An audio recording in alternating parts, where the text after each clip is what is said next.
전능하사 천지를 만드신 하나님 아버지를 내가 믿사오며 그 외아들 우리 주 예수 그리스도를 믿사오니 이는 성령으로 잉태하사 동정녀 마리아에게 나시고 본디오 빌라도에게 고난을 받으사 십자가에 못 박혀 죽으시고 장사한 지 사흘 만에 죽은 자 가운데에서 다시 살아나시며 하늘에 오르사 전능하신 하나님 우편에 앉아 계시다가 저리로서 산자와 죽은 자를 심판하러 오시리라.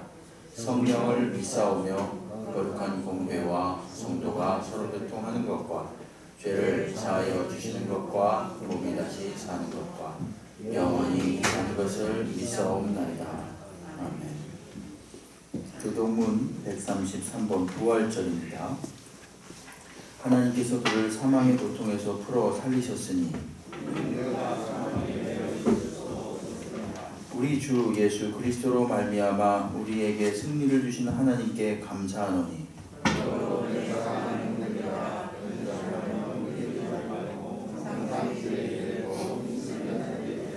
이 말을 할 때 예수께서 친히 그들 가운데 서서 이르시되 너희에게 평강이 있을지어다 하시니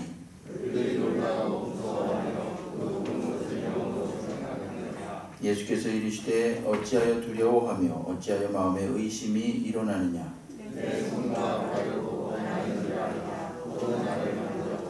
영은 살과 뼈가 없으되 너희 보는 바와 같이 나는 있느니라.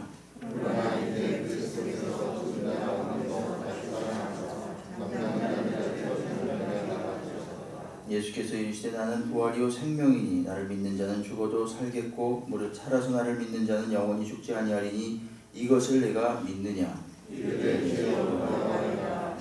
그리스도시요 세상에 오시는 하나님의 아들이신 줄 내가 믿나이다. 아멘.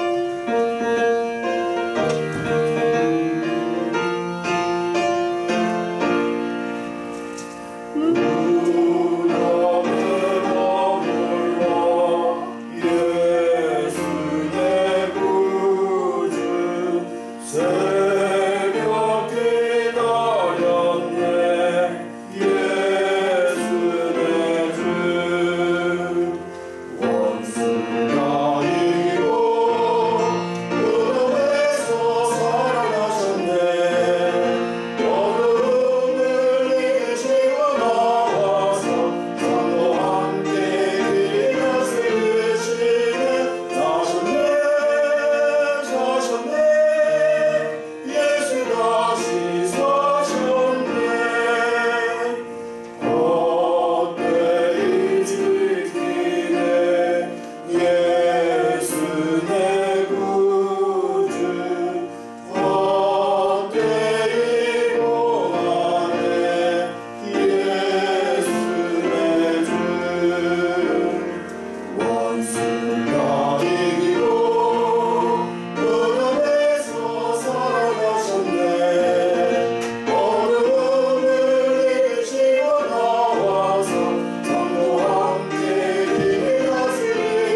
찔림은 우리의 허물 때문이요 그가 상함은 우리 죄악 때문이라.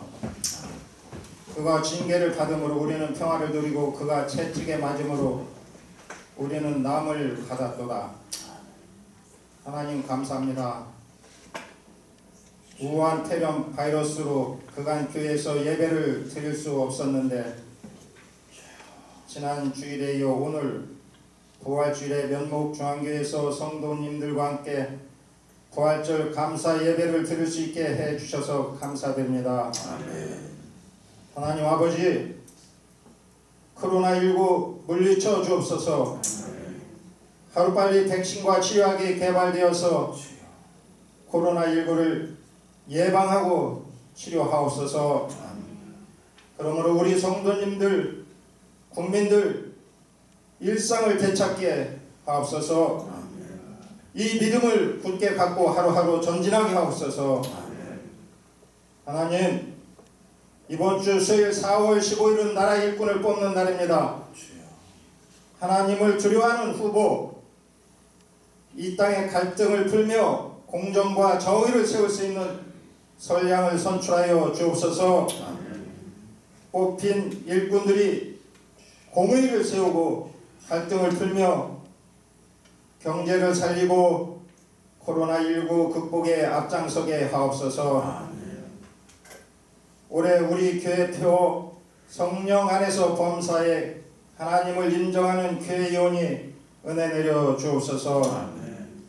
언제 어디서든지 하나님을 인정하는 하나님과 동행하는 삶으로 성령 충만케 하옵소서. 교회 각 기관이 살아나고 발전하게 하옵소서. 새가족이 잘 양육하여 교회가 부흥되게 하옵소서. 아픈 성도들 치료하고 경제가 회복되며 가정과 직장이 화목하고 이웃사랑을 실천하게 하옵소서. 이 시간 양우석 담임 목사님께서 하나님 말씀을 선포합니다.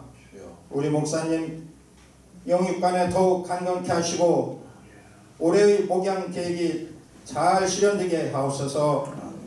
선포하는 말씀에 은혜 받게 하시고 삶의 지표가 되게 하옵소서. 코로나19를 이기는 믿음을 갖게 하옵소서. 저희들이 드리는 기도가 하나님께 상달되어 모두 응답받게 하옵소서. 예수님 이름으로 기도드립니다. 아멘.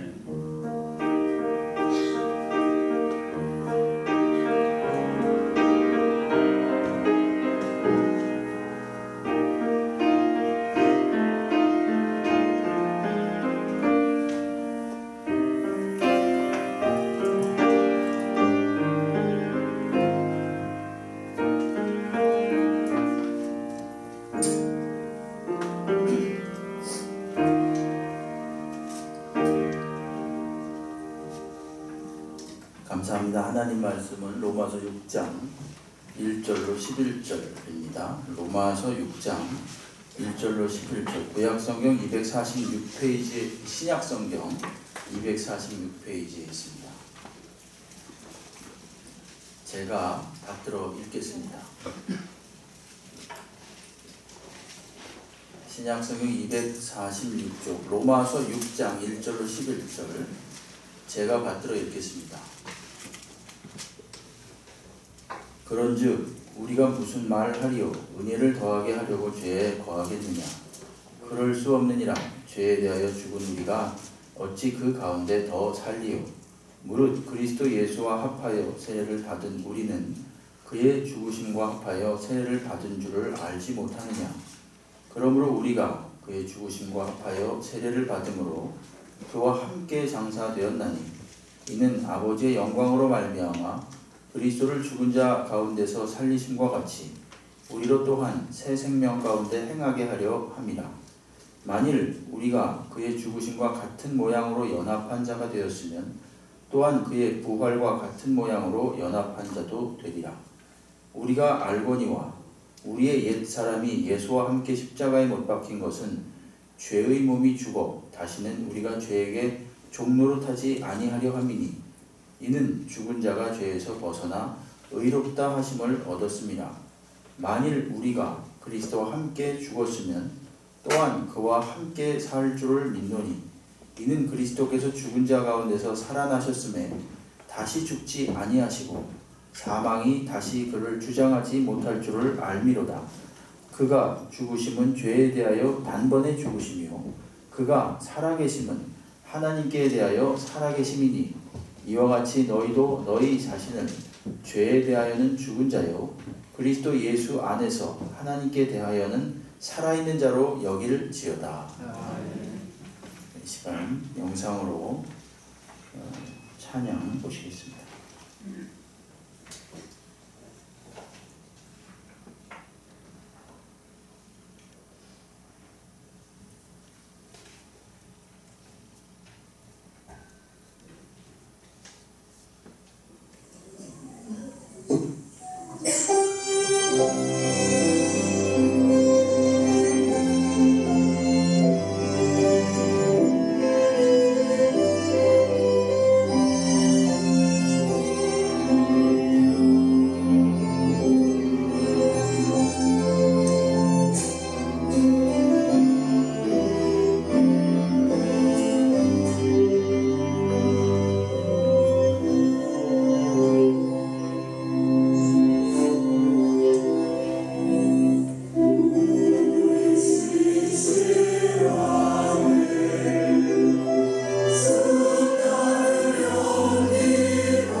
하나님 아버지, 오늘 주께서 부활하신 귀한 날 주 앞에 나와 예배케 하심을 감사합니다.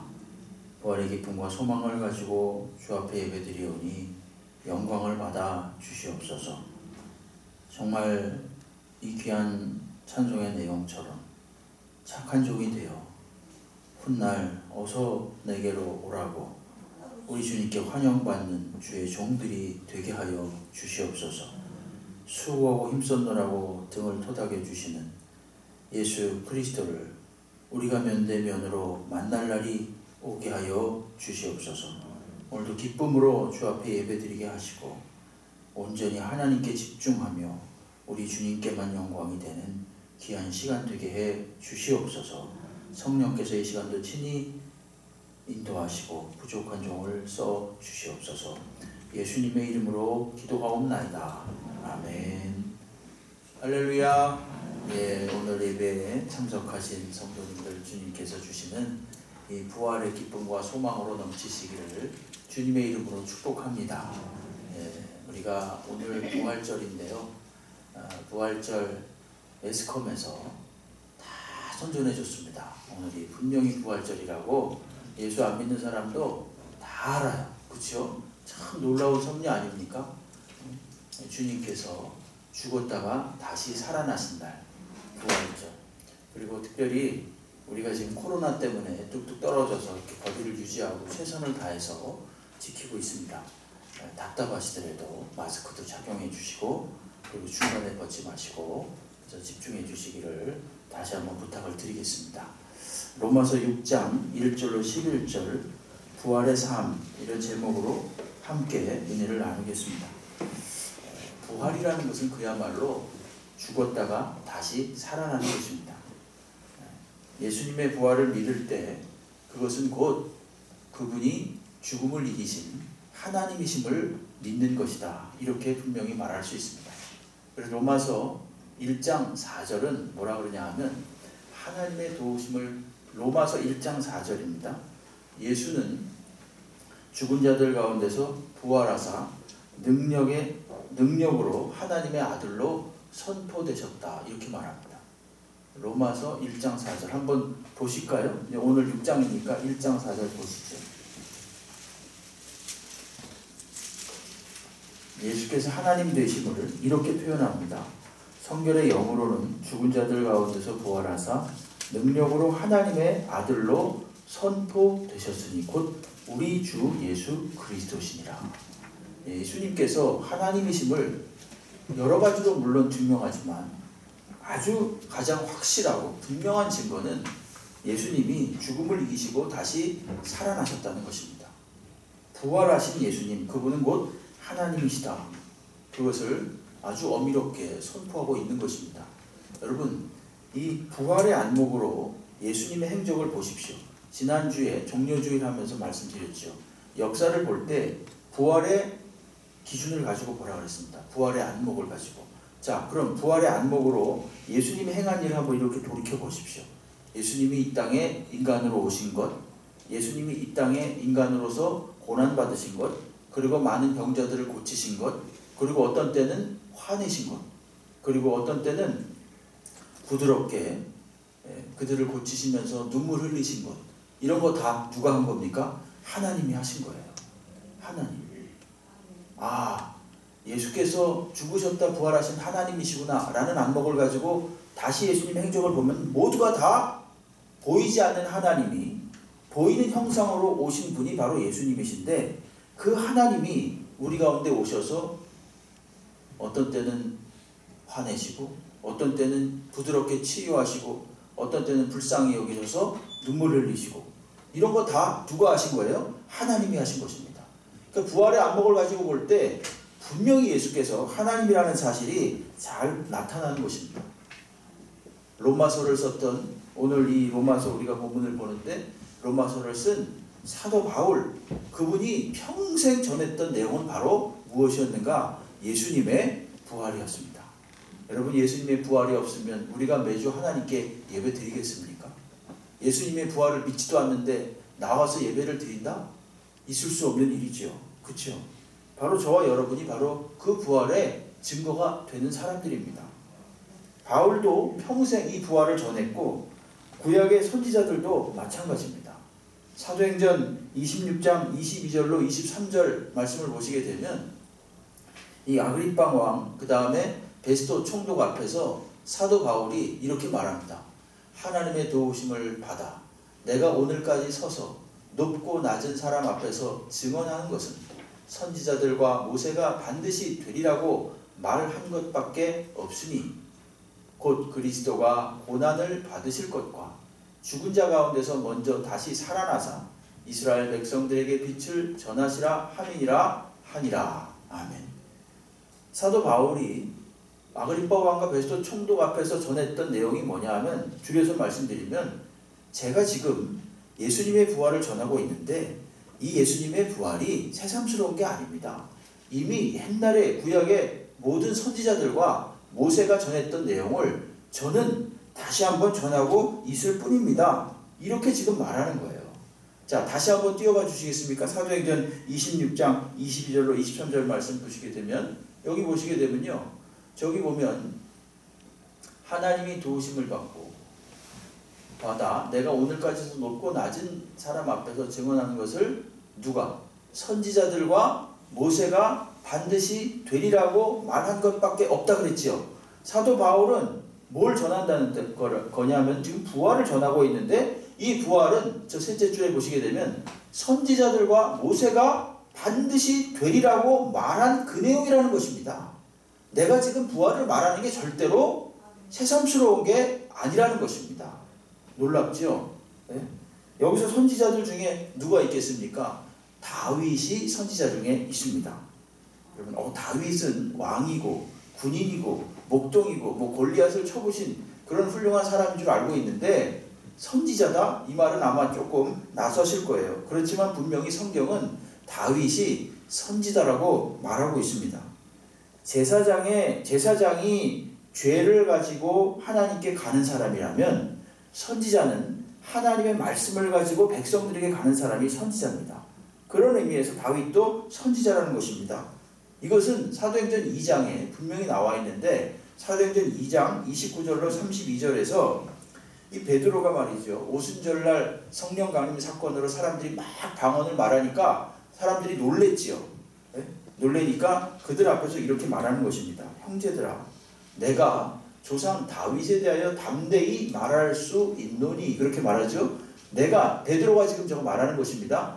내가 조상 다윗에 대해서 담대히 말하는데 다윗이 죽어 장사되어, 다윗은 죽었어요. 그리고 묘가 오늘까지 우리 중에 있다. 자, 다윗에 대해서 지금 베드로가 말하는 거죠. 그러면서 하는 말이 30절에 그는 뭐라 그럽니까? 선지자라. 이렇게 말합니다. 다윗은 선지자라. 하나님이 이미 맹세하사 그 자손 중에서 한 사람을 그 위에 앉게, 위라는 것은 왕위를 말하는 거죠. 위에 앉게 하리라 하심을 알고, 누가 알았다는 얘기예요? 다윗이 알았다는 것입니다. 이제 후손 중에서 영원한 왕을 세우신다는 것을 알고 다윗이 미리 본 거로, 누가 보았습니까? 다윗이 미리 본 거예요. 그래서 그리스도의 부활을 말하되, 누가 말한 것입니까? 다윗이 말한 거예요. 다윗이라는 선지자가 하나님의 말씀을 통해서, 성령의 감동을 통해서 그리스도의 부활을 알고 그것을 말한 것입니다. 그가 음부의 버림이 되지 않고 그의 육신이 썩음을 당하지 아니하리라 하더니, 그 말씀 그대로 32절, 이 예수를 하나님이 살리셨다. 우리가 다 이 일의 증인이다. 아멘. 이렇게 말하고 있는 거예요. 사도 베드로가 다윗이 이미 선포한 내용을 내가 지금 다시 선포한다. 그리고 그 내용은 바로 예수 그리스도께서 죽으셨다, 다시 살아나신 것이다 라고 말하고 있는 것입니다. 그러면 구체적으로 다윗이 과거에 성령에 감동돼서 말한 그 원본이 어디 있느냐? 시편에 있죠. 시편 16편 8절로 11절 말씀에 있습니다. 저건 다윗이 하는 말입니다. 조금 아까 한 말은 사도 베드로가 다윗이 예수님이 부활하셨다는 것을 증명했다라는 것을 인용한 것이고, 그럼 그 내용, 구체적인 실제 원도는 뭐냐? 시편 16편 말씀인데 다윗이 이렇게 했다는 것입니다. 내가 여호와를 항상 내 앞에 모시며, 저건 다윗이 하는 말이에요. 그렇죠? 그가 나의 오른쪽에 계심으로 내가 흔들리지 아니하리로다. 이러므로 나의 마음이 기쁘고 나의 영도 즐거워하며 내 육체도 안전히 살리니 이는 주께서 내 영혼을 수올 그 지옥에 버리지 아니하시며 주의 거룩한 자, 이게 예수입니다. 주의 거룩한 자를 멸망시키지 않으실 것임이니이다. 주께서 생명의 길을 내게 보이시리니 주의 옆에는 충만한 기쁨이 있고 주의 오른쪽에는 영원한 즐거움이 있나이다. 저건 누가 고백한 말이라고요? 다윗이 고백한 말이에요. 사도행전 13장 35절 말씀에 보게 되면 바울이 조금 아까 거룩한 자가 바로 예수라고 말합니다. 또 다른 시편에 이르렀으되 주의 거룩한 자로 썩음을 당하지 않게 하시리라 하셨느니라, 이렇게 말합니다. 주의 거룩한 자가 누구냐? 예수님이시죠. 다윗은 말이죠, 이미 구약시대 사람이지만 예수님 오시기 1000년 전 사람이지만 그러나 그는 이미 주의 말씀을 통해서 성령의 감동을 받아서 어떻게 했다는 거예요? 우리 구주 예수 그리스도께서 이제 자신의 후손으로 오셔서 그 왕 위, 영원한 왕 위에 앉으실 것이고 그가 죽으실 것이요 그러나 다시 살아나셔서 영원히 다스리실 것을 알고 있었다는 것입니다. 다윗이 그것을 분명하게 말했다는 것입니다. 또 다른 선지자가 있죠. 구약의 또 다른 선지자 아브라함이 있습니다. 아브라함도 선지자인가? 그렇게 말할 분이 있겠지만 창세기 20장 7절에서 분명히 하나님께서 아비멜렉 왕에게 이렇게 말합니다. 이제 그 사람의 아내를 돌려보내라. 그는 선지자라. 그 아비멜렉 왕이 아브라함의 아내 사레를 취하려고 했죠. 자기 부인으로 삼으려고 했는데 뺏었지만 그러나 꿈에 나타나셔서 하나님이 뭐라 그러냐면 이제 그 사람에서 그는 아브라함을 말합니다. 그 사람의 아내를 돌려보내라. 그는 선지자라. 이렇게 하나님이 분명히 아브라함을 선지자라고 말씀하십니다. 그리고 히브리서 기자는 이 선지자 아브라함이 어떤 생각, 어떤 신앙을 가지고 있었는가를 분명하게 설명을 해줍니다. 히브리서 11장 19절 말씀인데요. 그는 아브라함을 말해요. 그가 하나님이 능히 이삭을 죽은 자 가운데서 다시 살리실 줄로 생각한지라. 비유컨대 그를 죽은 자 가운데서 도로 받은 것이니라. 이렇게 말합니다. 즉 아브라함은 무슨 신앙을 가지고 있던 거예요? 부활 신앙을 가지고 있던 것입니다. 아까 다윗도 예수께서 다시 살아나실 것이라는 부활 사상을 가지고 있었고 그런 신앙을 가지고 있었고 아브라함도 마찬가지로 자신의 아들 이삭을 하나님께서 다시 살리실 것이라는 부활 신앙을 가지고 있었다는 것입니다. 그러니까 말이 되는 거죠. 분명하게. 선지자들과 모세가 말한 것을 저는 말할 뿐입니다. 로마서에서 아까 말씀드렸던 것처럼 그 왕과 총독 앞에서 사도 바울이 말했던 것이 다 사실이고 본인이 말하는 이 그리스도의 부활이라는 것은 결코 새삼스러운 얘기가 아니다 라는 것을 말하는 것입니다.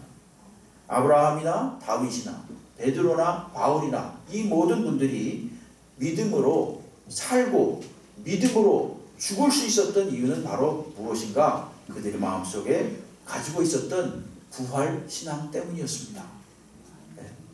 우리의 태어남도 우리에게 이제 한번 적용해 보시죠. 우리들도 부활 신앙을 가진 사람들이라면 이제 다른 시각을 가져야 되겠죠. 우리 인생에 대해서. 우리도 역시 다른 사람들처럼 태어났습니다. 아기로 태어났습니다. 그런데 이 태어난 것이 절대로 우연이 아니다. 성경은 뭐라고 말하냐면은 에베소서 1장 4절로 5절 말씀해 보시게 되면 곧 창세 전에 그리스도 안에서 즉 지금 여기서 말하는 건 에베소서니까 에베소 성도들을 말하는 거예요. 예수를 믿은 너와 나 우리들을 말하는 것입니다. 사도 바울이 지금 에베소 성도들을 우리는 그러니까 사도 바울과 에베소 성도들을 말하는 거예요. 우리를 언제? 창세 전에 우리를 택했다는 것입니다. 우리로 사랑 안에서 그 앞에 거룩하고 흠이 없게 하시려고 기쁘신 뜻대로 우리를 예정하셨다. 미리 정하셔서 예수 그리스도로 말미암아 자기의 아들들이 되게 하셨다라고 하는 것이죠. 그러니까 부활신앙을 가진 사람은 우리가 태어난 것도 그냥 막 태어난 게 아니라 어떤 출생이라는 걸 알아야 된다는 것입니까? 이미 하나님께서 예정하셔서 태어난 것이다 라는 것을 믿고 살라는 것입니다. 이게 부활신앙을 가진 사람의 전혀 다른 우리 인생에 대한 시각이 되어야만 할 것입니다. 모든 사람 다 아기로 태어나죠. 그리고 모든 사람은 다 희로애락을 겪으면서 살다가 죽습니다. 그렇죠? 부활신앙을 가진 사람도 마찬가지입니다. 많은 풍파를 겪고 많은 어려움을 겪겠죠. 여러분 지금 우리가 코로나 겪고 있지만 이 코로나가 뭐 예수 믿는다고 해가지고 싹싹 피해가고 그럽니까? 안 피해가잖아요. 다 예수 믿는 사람도 코로나 걸릴 수 있습니다. 똑같습니다. 당하는 일이 다 똑같습니다. 그런데 부활신앙을 가진 사람은 무엇을 아느냐?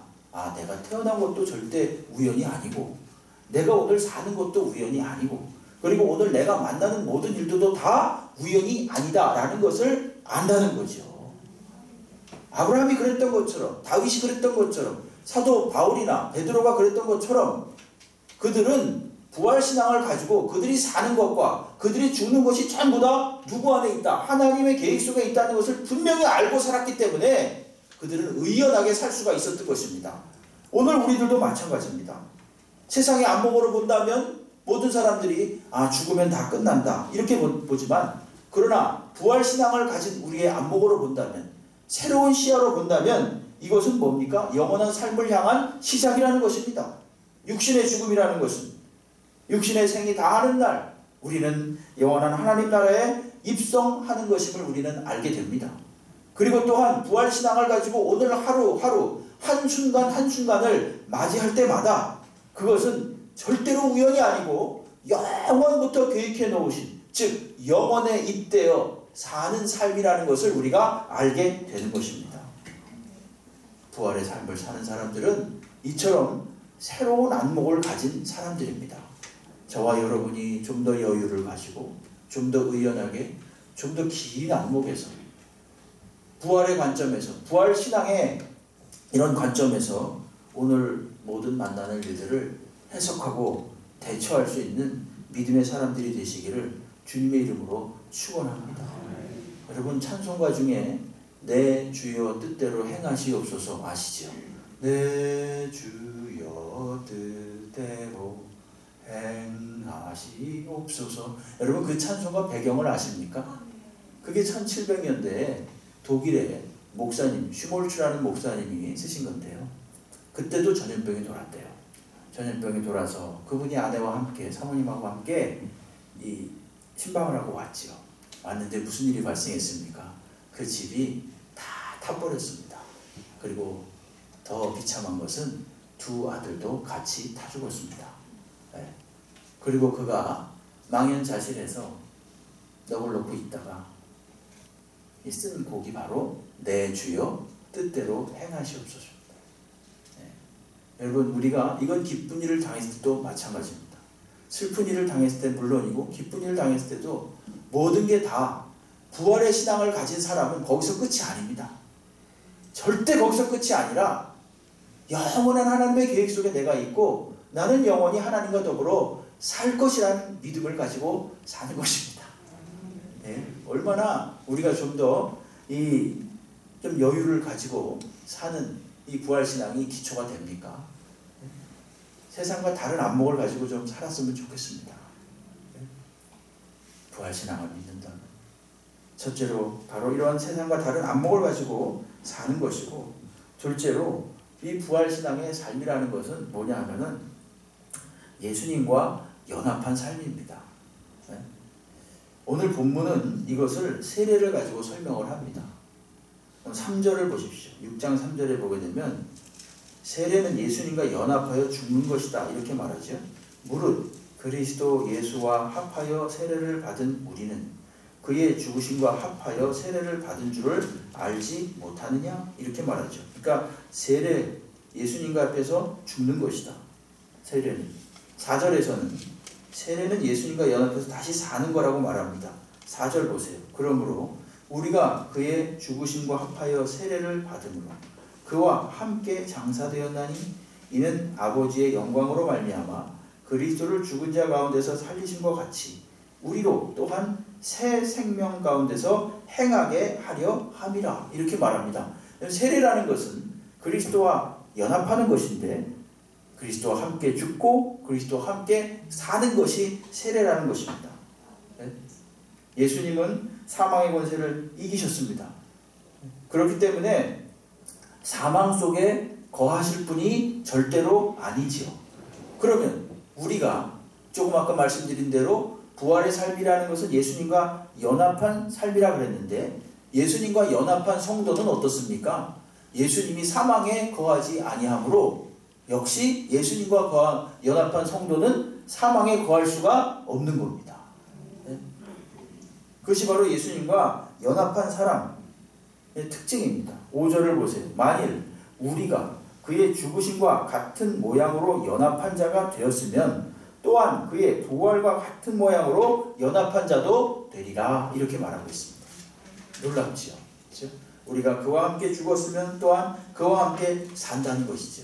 부활자의 삶이라는 것, 부활신앙을 가진 성도의 삶은 바로 예수 그리스도와 연합한 삶입니다. 그리고 그 부활의 삶이라는 것은 많은 날에 일어나는 것이 아니라 오늘 살아있을 때부터 시작됩니다.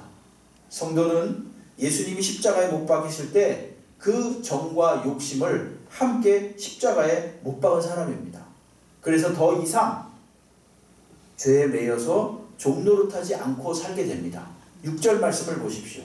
우리가 알거니와 우리의 옛사람이 예수와 함께 십자가에 못 박힌 것은 죄의 몸이 죽어 다시는 우리가 죄에게 종노릇하지 아니하려 함이니, 이렇게 말합니다. 왜 그렇습니까? 예수님과 연합했기 때문이에요. 예수님과 연합해서 살기 때문에 이제 더 이상 죄에 종노릇하지 않습니다. 8절을 보십시오. 만일 우리가 그리스도와 함께 죽었으면 또한 그와 함께 살 줄을 믿노니, 이렇게 말합니다. 그러니까 부활의 신앙을 가진 사람의 삶이라는 것은 이 안목이 바뀌는 것이고, 두 번째는 예수님과 연합해서 사는 삶인데 예수님과 함께 죽고 예수님과 함께 사는 삶이라는 거예요. 네? 특별히 예수님과 함께 죽은 거에 대해서, 그래서 이제 새롭게 예수님과 함께 사는 것에 대해서 구체적으로 말씀한 내용이 갈라디아서 2장 20절 말씀입니다. 이 말씀 되게 유명한 말씀이죠. 내가 그리스도와 함께 십자가에 못 박혔나니 그런즉 이제는 내가 사는 것이 아니요 오직 내 안에 그리스도께서 사시는 것이라. 이제 내가 육체 가운데 사는 것은 나를 사랑하사 나를 위하여 자기 자신을 버리신 하나님의 아들을 믿는 믿음 안에서 사는 것이라. 아멘. 이것이 바로 부활신앙을 가진 사람의 고백입니다.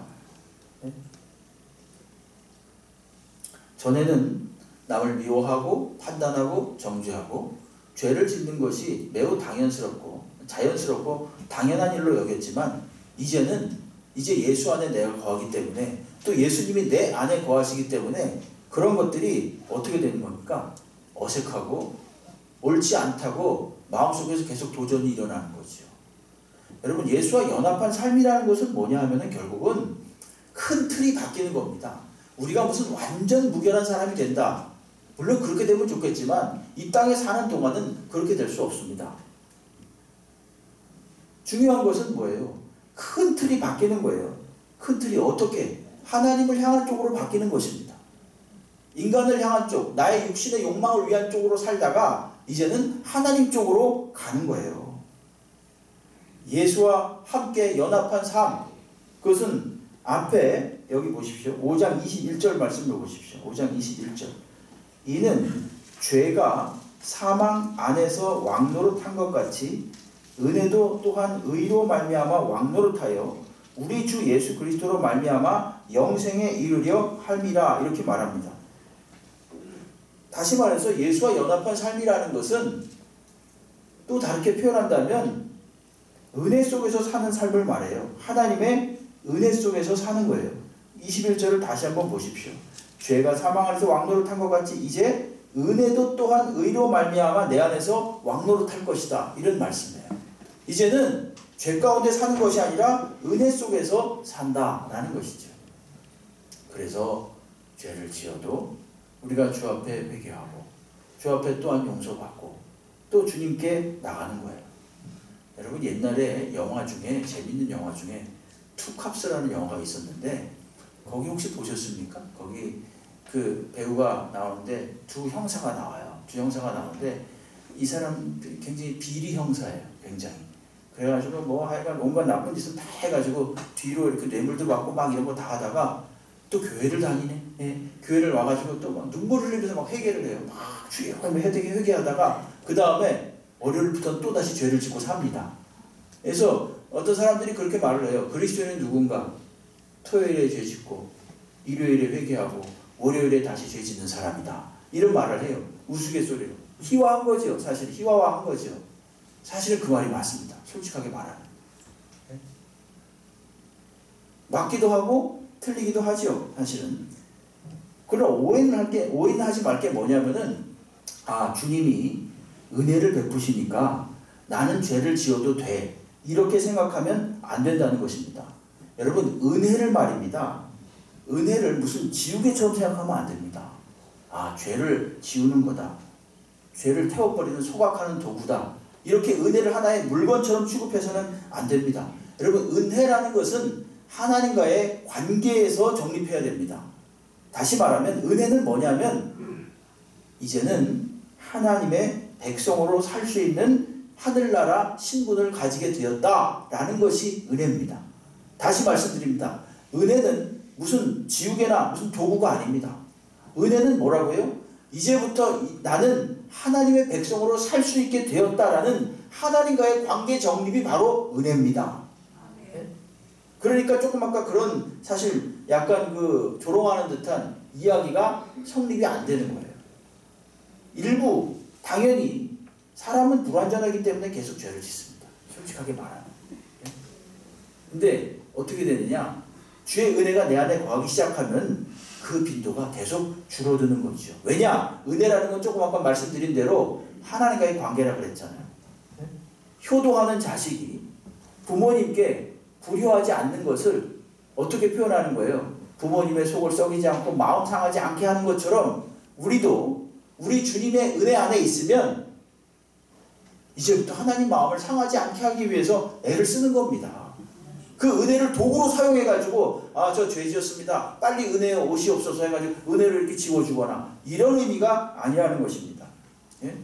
그것이 무슨 은혜가 무슨 뭐라 그럴까요? 그거를 그 재벌 2세 아주 못된 재벌 2세가 나쁜 짓 다 하면은 아주 돈 많은 아버지가 와가지고 착 지워주잖아요. 그 죄를. 그런 식으로 은혜를 생각하면 안 된다는 것입니다. 은혜는 관계 속에서 생각하는 거예요. 이걸 오해하면 안 됩니다. 그러니까 나는 은혜 받은 사람이니까 이제 나는 죄 지어도 돼. 이런 뜻이 아니죠. 예수와 연합한다는 것은 은혜 속에 산다는 것인데 그렇다고 그것이 완벽하게 우리에게 이 어떤 그 죄를 지을 수 있는 면허증을 주는 건 절대 아니라는 것을 알아야 돼요. 왜 제가 이런 말씀을 드리냐면은 그런 사람들이 있었다니까요. 5장 20절 말씀을 보십시오. 율법이 들어온 것은 범죄를 더하게 하려 함이라. 그러나 죄가 더한 곳에 은혜가 더욱 넘쳤나니 이런 말이 있습니다. 그렇죠? 이런 말씀이 있어요. 그러니까 사람들이 이걸 딱 보고 죄가 더하면 은혜가 넘치는구나. 죄를 더 많이 지으면 지을수록 어떻게 한다고요? 은혜는 더 넘치는구나. 이러면서 은혜 많이 받으려면 어떻게 해야 된다고? 죄를 더 많이 지으면 되는구나. 이렇게 가르치는 사람이 있었다는 겁니다. 사도 바울이 사실은 이거는 하나님의 은혜를 강조하기 위해서 한 말임에도 불구하고 이것을 악용해가지고 나쁜 사람들이 이걸 잘못 또 이해해가지고 많은 죄를 지어도 은혜만 있으면 되니까 더 많은 죄를 지으면 지을수록 은혜를 더 많이 받겠구나. 이렇게 못되게 가르치는 사람도 있었다는 거예요. 사실 이단들도 그렇습니다. 여러분. 이단들이요. 이거 실제 있는 일이에요. 헌금을 강요하면서 뭐라 그러는지 아십니까? 돈이 없습니다. 작정 헌금하십시오. 이러면은 어떻게 합니까? 돈이 없어요. 이러면은 그래요? 대출 받아서 하십시오. 이렇게 말합니다. 그래놓고 실제로 금융권에 있는 사람들을 옆에 딱 앉혀놔요. 이거 싫어합니다. 싫어. 금융권에 있는 사람들 오라 그래요. 그래가지고 이 사람 홍길동 씨 아버지가 얼마 지금 작정헌금 하려고 예를 들어 1,000만 원 하려고 지금 대출을 좀 하고자 합니다. 그럼 이자 얼마로 해가지고 주시죠. 이러는 거예요. 이게 근데 어떤 사고방식이 온 건지 아십니까? 이런 것에 대한 잘못된 해석인 거예요. 주님이 오시는 날 이런 사람들은 어떤 사람이 최고로 수시 맞은 사람이라고 보겠습니까? 빚 많이 졌을 때 주님 오시는 사람. 네? 나는 빚을 아주 그냥 어마어마하게 지고 있는데 그때 예수님 오시면 정말 수지 맞는 거다. 이렇게 생각하는 사람들이라는 거예요. 이런 사고방식을 가지게 은혜에 대한 잘못된 인식을 가진 사람들의 특징이고 그런 사람들이 바로 이단의 특징이에요. 그런 것들이. 예? 이단들은 그렇게 가르친다니까요. 정말로. 왜 가정이 풍비박산이 나겠습니까? 이런 식으로 믿음을 잘못 가르치기 때문이에요. 이런 식으로 은혜를 잘못 해석하기 때문입니다. 은혜는 뭐라 그랬죠? 하나님과의 관계입니다. 은혜라는 것은 이제부터 죄의 종으로 살다가 하나님의 종으로 살 수 있게 됐다는 그런 하나님과의 어떤 관계를 말하는 것이지, 이런 식으로 무슨 어떤 자신들이 죄 지은 거 슥슥슥 지워주고 죄를 많이 지어도 은혜가 부어지면 다 끝나, 이런 식으로 해석할 게 아니라는 것입니다. 죄 속에 사는 것이 아니라 하나님의 은혜 속에 산다는 것은 하나님과의 온전한 관계 속에서 사는 것이기 때문에 좀 더 깊이 생각해 보면 어떻게 생각해 볼 수 있겠습니까? 만약에 관계가 어그러진다. 하나님과의 관계가 어그러질 때는 하나님이 어떻게 해요? 손을 대시죠. 여러분, 은혜라는 것을 단순하게 어떤 포근하고 말랑말랑하고 달콤하고 이런 걸로만 생각해서는 안 됩니다. 은혜를 뭐라 그랬죠? 다시 한번 강조하지만은 관계라고 그랬습니다. 그러니까 관계가 어그러질 때는 하나님이 손을 대요. 그래서 히브리서 12장 6절로 7절 말씀에 이렇게 말해요. 그래, 주께서 그 사랑하시는 자를 징계하시고 그가 받아들이시는 이들마다 채찍질 하심이라 하였으니 너희가 참음은 징계를 받기 위함이라. 하나님이 아들과 같이 너희를 대우하시나니 어찌 아버지가 징계하지 않는 아들이 있으리요. 이렇게 말합니다. 그 징계도 은혜 속에는 무엇도 포함되는 겁니까? 징계도 포함돼요.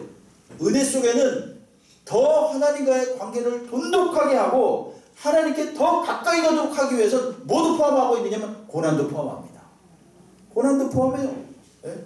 그래서 로마서 8장 17절 말씀 보십시오. 자녀이면 상속자니 곧 하나님의 상속자요 그리스도와 함께한 상속자니 우리가 그와 함께 영광을 받기 위해서 고난도 함께 받아야 할 것이니라. 은혜 속엔 뭐가 포함돼요? 고난도 포함됩니다. 징계도 포함되고 고난도 포함됩니다. 이건 지어낸 말이 아니라 성경이 말하는 거예요. 히브리서 5장 8절 말씀을 보십시오. 그가 아들이시면서도 받으신 고난으로 순종함을 배웠다 그랬습니다. 그가 누굽니까? 예수님이에요. 예수님도 고난 받으셨대요. 그러면 우리는 어떻습니까? 우리도 마땅히 고난받는 것이 당연하다는 것입니다. 그것이 다 어느 영역에 속한 것인가? 죄를 버리고 하나님과 연합해서, 예수님과 연합해서 사는 삶인데, 그 다른 말로 말하면 은혜 속에 사는 삶이다. 방금 그렇게 말씀드렸지요. 그러니까 무섭죠? 무서운 겁니다, 사실. 은혜 속에 산다는 것은 어떻게 하는 것이 하나님이 원하시는 삶을 살 수 있을까를 날마다 고민하고 날마다 기도하면서 사는 겁니다. 로마서 12장 그래서 2절 말씀에 너희는 이 세대를 본받지 말고 오직 마음을 새롭게 함으로 변화를 받아 하나님의 선하시고 기뻐하시고 온전하신 뜻이 무엇인지 분별하도록 하라. 이렇게 말했습니다. 저것이 바로 예수님과 연합한 삶이요, 저것이 바로 은혜 속에 사는 삶이요, 저것이 바로 죄와 결별하여 하나님과의 관계를 돈독하게 하면서 살고자 하는 삶입니다. 이것이 바로 무슨 삶이에요? 부활신앙을 가진 삶입니다. 부활신앙을 가진 사람이 사는 삶이에요. 물론 사람이 도덕적으로나 윤리적으로 완벽해서 아무런 죄를 짓지 않는다, 그런 완전 무결한 사람, 그러면 좋겠지만 그런 사람은 없습니다. 불가능합니다. 그런 의미에서 여러분, 은혜 속에 있다는 것은 뭐냐 하면요, 완전히 무능한 나를 하나님께 의지하는 삶입니다. 여러분, 자꾸만 하나님 앞에 뭘 내세우려고 그러지 마십시오. 은혜 속에 산다는 것은요, 하나님께 그냥 맡기는 거예요. 마치 중환자가, 아주 중병을 가진 환자가 순전한 다른 사람의 도움이 없으면 안 되듯이, 은혜 속에 산다는 것은 내 약함을 늘 하나님께 고백하면서 사는 삶이에요. 하나님, 저 이렇게 했죠? 고개 뻣뻣이 들고 사는 삶이 아니라 하나님께 늘 자신의 연약함을 고백하면서 사는 거예요. 우리 그 엘리베이터에 얼마 전까지 있었는데, 우리의 문제는 뭐냐면 하나님께 대해서 약하다는 것이 아니라 하나님께 너무 강하다는 것이다. 샌더스라는 분이 그렇게 말했죠. 너무 우리를 뻣뻣이 세우고 너무 우리의 내세울 것을 자꾸만 내세우면서 살려고 하면 이게 은혜가 될 수가 없어요. 우리의 약함을 늘 고백하면서 하나님 안에 있을 때 은혜가 넘치는 것입니다. 완전하려고 하면요, 은혜를 오히려 상실합니다. 그리고 어느 정도 자신이 원하는 수준까지 완전하게 됐다고 생각을 하면요, 그게 뭐가 되냐면 그때부터는 자기의가 됩니다. 그래서 은혜가 거할 틈이 없어요. 은혜 속에 거할 틈이 없어요.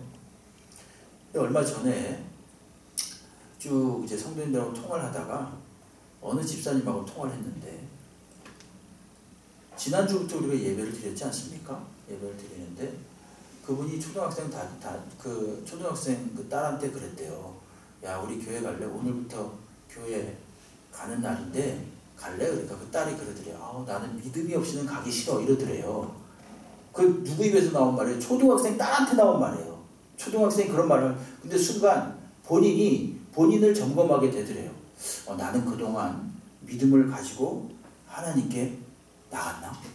내가 이제까지 예배를 드리면서 정말로 믿음을 가지고 내가 예배를 드렸나? 이런 생각을 하니까 굉장히 부끄러워지고, 이거 나 교회 나가도 되나? 이런 생각까지 하게 돼가지고 저한테 밤에 전화가 왔더라니까요. 그분은 굉장히 심각하게 고민을 하는 거예요. 굉장히 훌륭하죠, 사실은.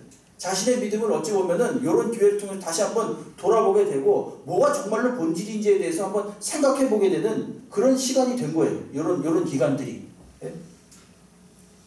여러분, 근데요, 믿음의 삶이라는 것은 조금 아까 말씀드린 것처럼 은혜 속에 거하는 삶인데, 은혜 속에 거하는 삶이라는 것은 하나님, 제가 이렇지요 저렇지요 하면서 자꾸만 나를 내세우는 삶이 아닙니다.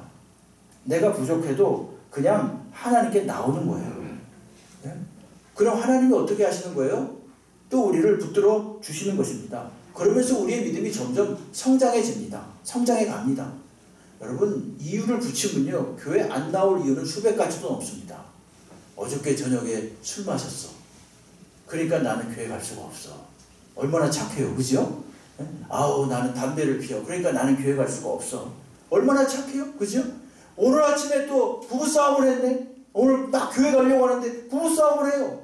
여러분, 이런 마음으로 내가 이 남을 미워하는 마음으로 교회 갈 수가 있나? 내 가족도 제대로 화목하지 못한 내가 교회 갈 수 있나? 얼마나 많은지 모릅니다. 교회 안 나올 이유가.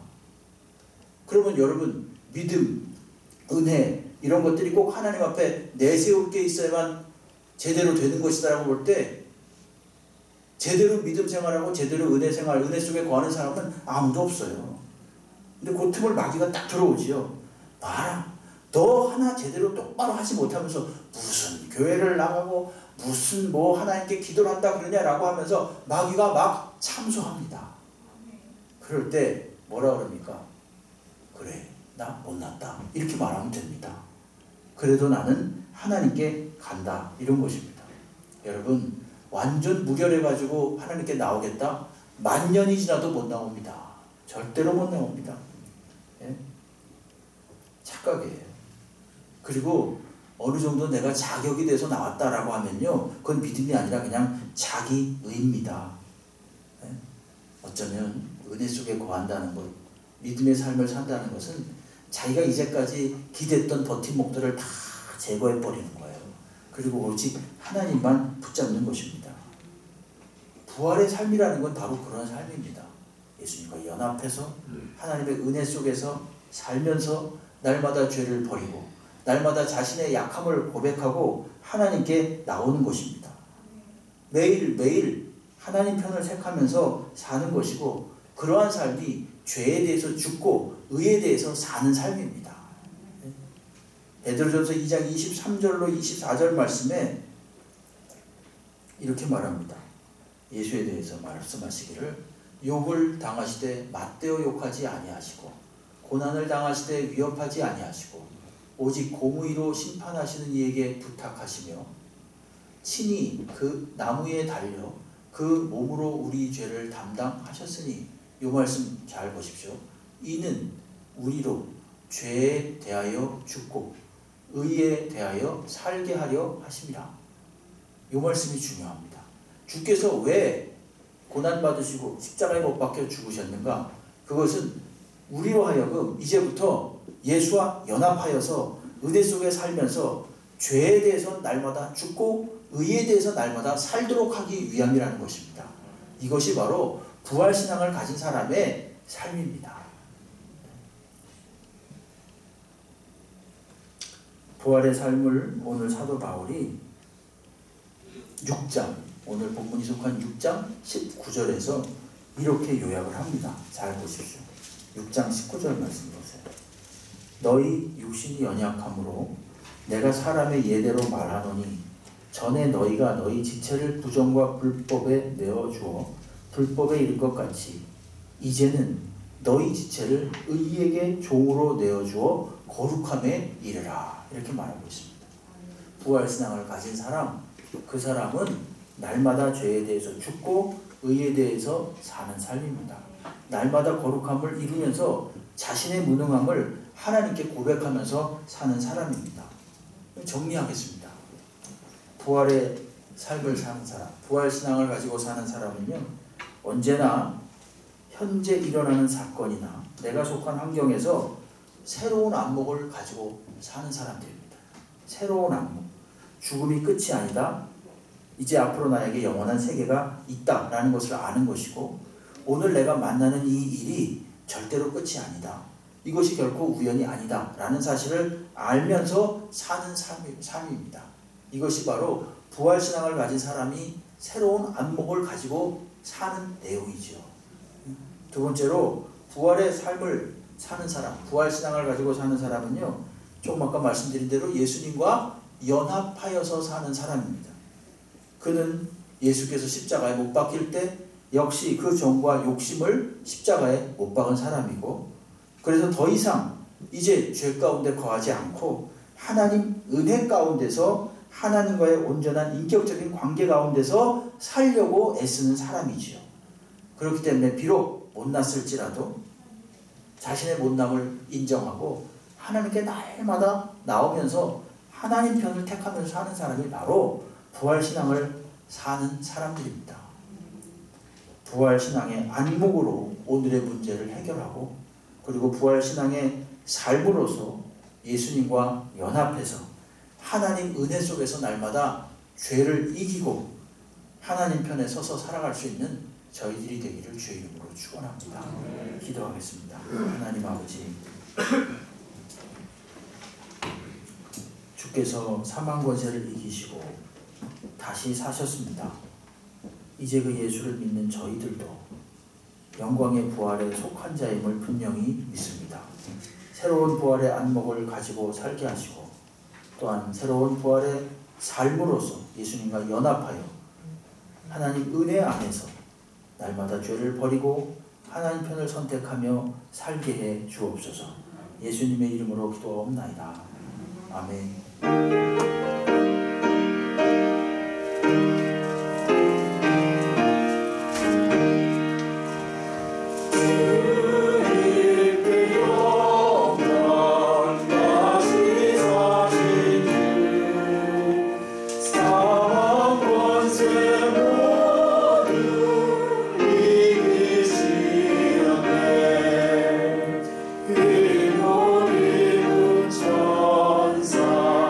오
부활절 감사절을 맞이해서 주님 앞에 귀한 예물을 바칩니다.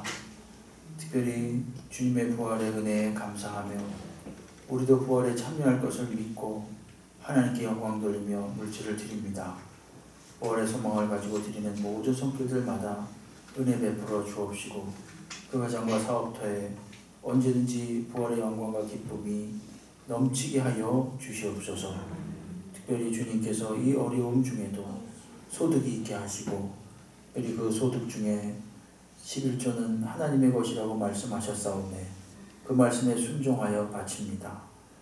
우리 주님께서 약속하신 대로 이 11조 예물 하나님의 것으로 드리오니 놀라운 복으로 풍성케 채워 주시옵소서. 30배, 60배, 100배로 채우셔서 주를 위해서 이웃을 위해서 더 크게 쓰임을 받고 더 나음이 있는 손길 되게 해 주시옵소서. 이제 감사의 예물도 또한 드립니다.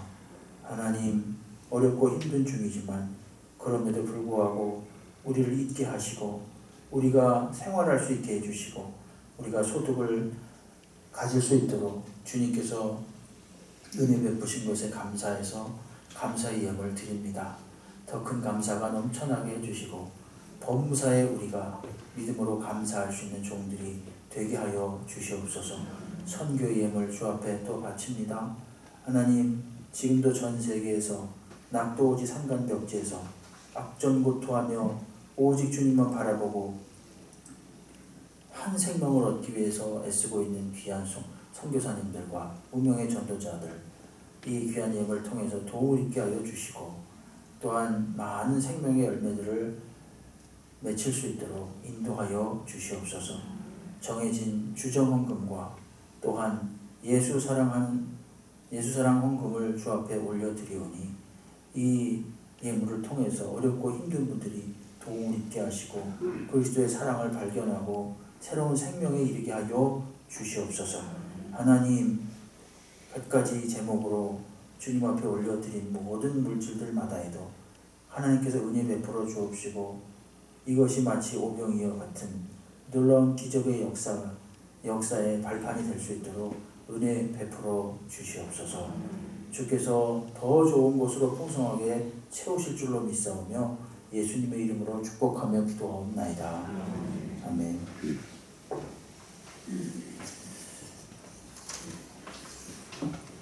교회 소식 보시겠습니다. 오늘은 부활절 감사 예배로 드립니다. 온라인 헌금 하실 분들은 온라인 헌금 계좌에 입금해 주시고 문자해 주시면 감사하겠습니다. 그리고 이전에 요람이 2020년도께 나와 있는데요. 한 부씩 가정마다 가져가시면 되겠고요. 이전에 요람의 어떤 전화번호나 여러 가지 인적사항이 있어서 개인정보가 있기 때문에 교회로 가져와 주시면 저희들이 일괄 수거해가지고 뭐 소각을 하든지 절사를 하든지 다 하겠습니다. 절세를 하든지 할 테니까 가져와 주시면 감사하겠습니다. 금주간 생신 맞이하신 분들 축하드립니다. 이번 주 꽃꽂이는 선은경 집사님, 다음 주는 강은혜 청년입니다. 그리고 애찬걸 식당 봉사는 당분간 없고요. 교회 청소 역시 자원하시는 분이 수고해주고 계십니다. 이번 주는 강우양 장모님, 정명석 집사님이시고 다음 주는 강태희 장모님, 백구현 집사님이십니다. 당분간 차량은 운행하지 않도록 하겠습니다. 그리고 교회 건물 집중 방역을 하고 있습니다. 연목우동, 그 다음에 주민자치위원회, 질병관리본부에서 계속 주 2회에 본교회 소독을 하고 또 자체적으로도 소독을 하고 있습니다. 우리 박순희 원사님, 정낙한 집사님, 오늘 부활절인데 부활절 계란을 선물해 주셨습니다. 감사드립니다. 연목 있는 오케스트라 4월 19일까지 휴관하고요. 내일 모레 14일에는 수도노회 제97회 수도노회 정기회가 있습니다. 그리고 새벽 예배 관련해서 말씀드리는데 내일서부터는 새벽 예배를 다시 재개하겠습니다. 새벽 예배 나오시는 분이 그리 많지 않고 자동적으로 간격 유지가 되니까 우리가 그래도 긴장은 풀지 마시고 꼭 마스크하고 나오시고 간단하게 제가 예배를 드리고 그냥 자유롭게 기도를 좀 종전처럼 하겠습니다. 그러니까 간격 유지해서 새벽 예배 나오실 분 오셔서 유념해 주시면 되겠습니다. 문을 열어놓겠습니다. 새벽에. 그러니까 오셔서 자유롭게 기도해 주시고 새벽 예배도 정상적으로 드리겠습니다. 다 같이 일어나셔서 주기도를 좀 하겠습니다.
이제는 우리 구주 예수 그리스도의 은혜와 하나님 아버지의 크신 사랑하심과 성령님의 위로교통 복주심의 역사가 오늘도 부활하신 우리 구주 예수 그리스도를 굳게 믿으며 이제 우리의 모든 삶을 부활의 안목에서 바라보고 예수 그리스도와 연합한 자로서 하나님의 은혜 가운데 살며 죄를 버리고 의에 속하기로 마음에 다짐하며 돌아가는 사랑하는 주의 백성들 머리 위에 가정과 사업과 생활과 자녀와 기도하는 모든 제목들과 지금 코로나19 때문에 수고가 애쓰는 많은 의료진들과 모든 방역하시는 분들과 이 나라 이 민족 위에 우리 교회 위에 이제 영원토록 함께 계실지어다.